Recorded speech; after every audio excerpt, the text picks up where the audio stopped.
সুন্দর একটা প্রশ্ন, দুইবার আসছে, বুঝতেই পারতেছো, এক জায়গায় দুইবার আসছে, 7 বছর অন্তর।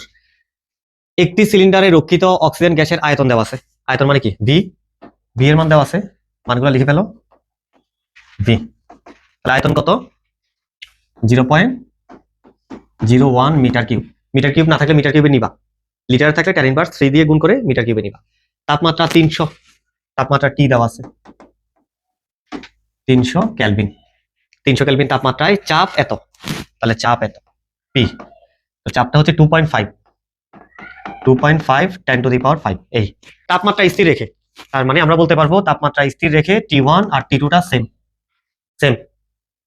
অক্সিজেন বের করে নেওয়া হলো, কিছু অক্সিজেন বের করে নেওয়া হলো, ফলে চাপ কমে গেছে। তাহলে একটা সিলিন্ডার আছে, মনে করো এই সিলিন্ডারে আমরা অক্সিজেন গ্যাস রাখছি, তারপরে নল দিয়ে কিছু অক্সিজেন বের করে নিছি। তাহলে অক্সিজেন যদি বের করে নিই, অক্সিজেন কমবে, কমবে।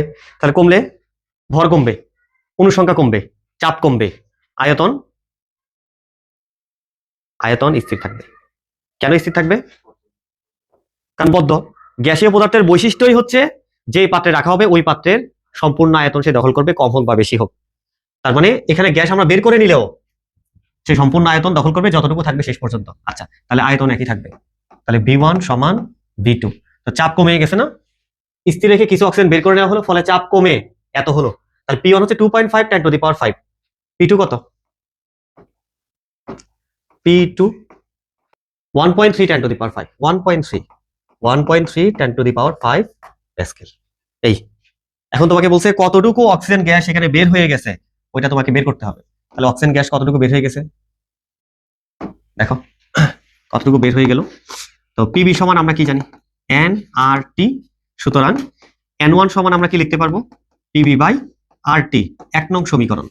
অর্থাৎ প্রাথমিক মোল সংখ্যাটা ছিল n1, প্রাথমিক চাপটা কি? P1, তাপমাত্রা তো আগের মতোই আছে, আর ভি তো আগের পাত্রেই আছে। আচ্ছা, এর পরবর্তীতে ব্যবহারের পর অবশিষ্ট এখন কতটুকু রয়ে গেছে? অবশিষ্ট n। তো অবশিষ্ট n মানে কি? P2V/RT। বুঝছো? বুঝছো কিনা বলো? যে n1 মানে কতটুকু ছিল শুরুতে, আর n2 মানে কি এখন কতটুকু আছে। তাহলে ছিল মাইনাস আছে, তাহলে বের হবে কতটুকু গেছে, তার মানে কি ব্যবহার হয়েছে। সুতরাং ব্যবহৃত অক্সিজেন মোল সংখ্যা, এটাকে আমরা নাম দিব ডেল এন। ডেল এন সমান n1 minus n2।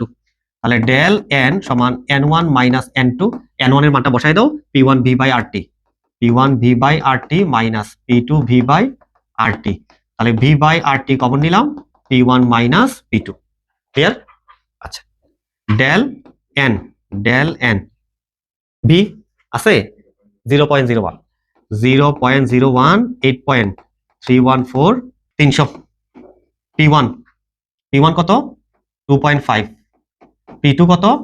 1.3 into 10 to the পাওয়ার 5 টা কমন নিলাম। বলো কত আসছে বলো। 0.48 মোল।